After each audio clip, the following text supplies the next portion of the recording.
भारत 75वां गणतंत्र दिवस मना रहा है तो हर तरफ कार्यक्रम भी आयोजित किए जा रहे हैं।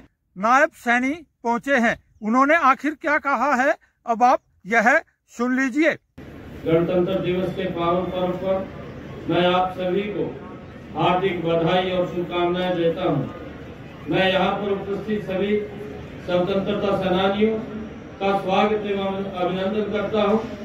आज मैं स्वतंत्रता संग्राम के अमर सेनानियों को भी नमन करता हूं, जिनके अमर बलिदानों से हमें गणतंत्र दिवस मनाने का यह गौरवशाली अवसर प्राप्त हुआ है। आज ही के दिन 75 वर्ष पहले हमारा संविधान लागू हुआ था।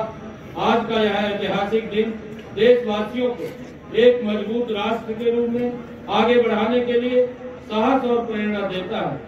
यह दिन हमें भारत गणराज्य की स्थापना की याद दिलाता है। इस दिन हम उन महापुरुषों को भी याद करते हैं जिन्होंने भारत को स्वतंत्रता दिलाने और भारतीय संविधान को लागू करने में महत्वपूर्ण भूमिका निभाई है। इनकी बदौलत ही भारत आज एक गणराज्य देश कहलाता है। महात्मा गांधी, भगत सिंह, चंद्रशेखर आजाद, लाला लाजपत राय, सरदार वल्लभ भाई पटेल और लाल बहादुर शास्त्री, पंडित दीनदयाल उपाध्याय जैसे महापुरुषों और स्वतंत्रता सेनानियों ने देश की आजादी के लिए अपने प्राणों की आहुति दे दी थी। हमारे महान भारतीय स्वतंत्रता सेनानियों ने भारत में पूर्ण स्वराज के लिए लंबे समय तक संघर्ष किया है। उन्होंने ऐसा इसलिए किया ताकि उनकी आने वाली पीढ़ियां किसी की गुलाम बनकर न रहे और स्वतंत्र रूप से अपने अधिकारों का निर्वहन कर सकें। भाइयों बहनों, हमारे देश के गणतंत्र ने देशवासियों को सामाजिक समरसता और जनप्रतिनिधित्व का अधिकार दिया है। स्वतंत्रता के बाद से ही भारत दुनिया में एक बड़ी ताकत के तौर पर अपनी पहचान बनाने में कामयाब रहा है।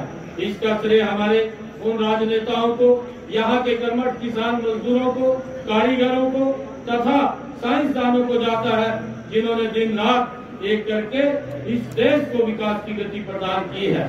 आज हमारा भारत देश प्रधानमंत्री श्री नरेंद्र मोदी जी के नेतृत्व में चहुमुखी प्रगति कर रहा है।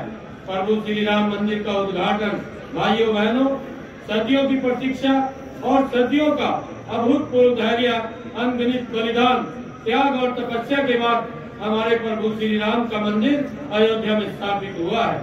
हमारे प्रधानमंत्री श्री नरेंद्र मोदी जी के प्रयासों के फलस्वरूप 22 जनवरी 2024 का सूरज देश में एक अद्भुत आभा लेकर आया है। इस दिन अयोध्या में राम मंदिर के भूमि पूजन के बाद से प्रतिदिन पूरे देश में उमंग और उत्साह बढ़ता ही जा रहा है। भगवान राम के प्राण प्रतिष्ठा कार्यक्रम से देशवासियों को सदियों के धैर्य की धरोहर के रूप में श्री राम का मंदिर मिला है। राम के इस काम में कितने ही लोगों ने त्याग और तपस्या की पराकाष्ठा दिखाई है। हम सब उन अनगिनत राम भक्तों के और अनगिनत कार सेवकों के और उन अनगिनत संत महात्माओं के भी ऋणी हैं। देश की प्रगति के इस सफर में हरियाणा का भी महत्वपूर्ण योगदान है। मुझे यह कहते हुए गर्व है कि हरियाणा ने भी प्रदेश के सामाजिक आर्थिक विकास को नए आयाम प्रदान किए हैं। शिक्षा, स्वास्थ्य एवं खेलों में हमने नई ऊंचाइयों को छुआ है।